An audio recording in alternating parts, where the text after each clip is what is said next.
Hello friends, Rehman গার্ডেন্সে আপনাদের প্রত্যেককে স্বাগতম। আশা করছি আপনারা প্রত্যেকে সুস্থ আছেন এবং ভালো আছেন। আপনাদের প্রত্যেকের সুস্থতা কামনা করে আজকে একটা নতুন ভিডিও শেয়ার করতে চলেছি। ভিডিওতে যে কাটিংগুলো আপনারা দেখতে পাচ্ছেন, এই কাটিংগুলো তিনটে ড্রাগনের জাতের কাটিং। একটা হচ্ছে শ্রীলঙ্কান রেড, আর একটা হচ্ছে জাম্বু রেড, আর একটা হচ্ছে রেড হাইব্রিড। প্রত্যেকটি জাতই কিন্তু হাই কোয়ালিটির, খুব ভালো জাত, ফলনও খুব ভালো, সাইজও খুব ভালো, আর খেতেও কিন্তু যথেষ্ট ভালো। আপনারা চাইলে এই জাতগুলো আপনাদের ছাদ বাগানে বা বাড়িতে করতে পারেন।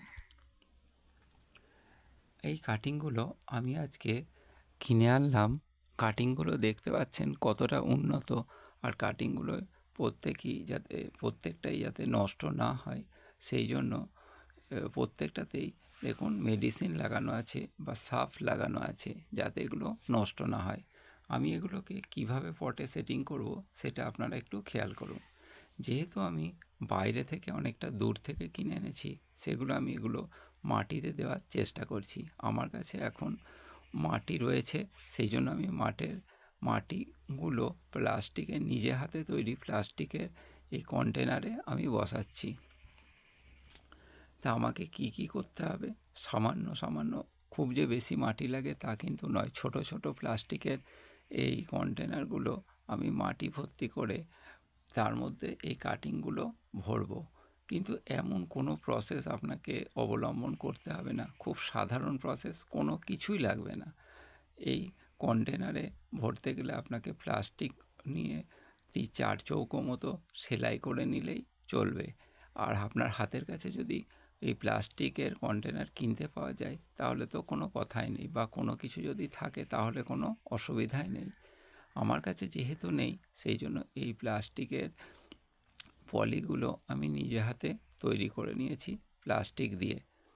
আর এই কাটিংগুলো রেড হাইব্রিড খুব ভালো একটা জাত। এটা হচ্ছে হরিয়ানার একটা গবেষণা থেকে এই ড্রাগনটা তৈরি।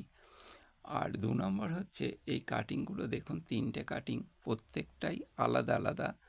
ভ্যারাইটিস যেমন আলাদা, প্রত্যেকটা ড্রাগনের কাটিংও কিন্তু আলাদা। এই কাটিংগুলোকে আমি আপনাদের সামনে এই জন্য দেখাচ্ছি যে অনেকে মনে করতেই পারেন কাটিং কিনে আনলে হয়তো হবে না, কিন্তু খুব ভালোভাবেই কাটিং কিনে আনলে হবে। অনেক সময় আমরা নার্সারিতে 1টা 2টো বা 3টে ভ্যারাইটিস পাই। যারা মনে করবেন যে অনেকগুলো ভ্যারাইটিস করব, তারা বাইরে থেকে কাটিং কিনতেই পারেন। আমি এই কাটিংগুলো বসানোর জন্য যে 3টে আমি কাটিং কিনেছি, 3টেকে 6টা ভাগ করে নিয়েছি। খুব বড় সাইজের কাটিংগুলো আমাকে দিয়েছে, সেই জন্য আমি প্রত্যেকটাকে 2টো ভাগ করেছি। শুধু কোনো কিছুই না করে আমি মাটির মধ্যে দেখুন ভরে দিচ্ছি। আপনাকে আর কোনো প্রসেস অবলম্বন করতে হবে না। শুধু আপনাকে বিরক্ত হতে হবে না, বা এটা লাগবে ওটা লাগবে, আপনার কোনো কিছুই লাগবে না। শুধুমাত্র মাটির মধ্যে আপনি ভরে দিন, বা আপনার যদি প্লাস্টিকের কোনো পাত্র থাকে, বালতি ভাঙা, ছোট ছোট গ্লাস ভাঙা, তার মধ্যেই আপনি মাটি দিয়ে এই কাটিংগুলোকে ভরে দিন। কিছুদিন পর আপনি নিজেই খেয়াল করবেন যে প্রথমে এই কাটিংগুলোর গায়ে যে কাঁটা থাকে, সেই কাঁটাগুলো দেখবেন লাল হচ্ছে, এবং ওখান থেকেই ছোট ছোট সুমোর মতো একটা অংশ ছাড়ছে। তারপর সেখান থেকে কচি ডাল বার হতে শুরু করছে। তবে আপনাকে ধৈর্য ধরতে হবে আর অপেক্ষা করতে হবে।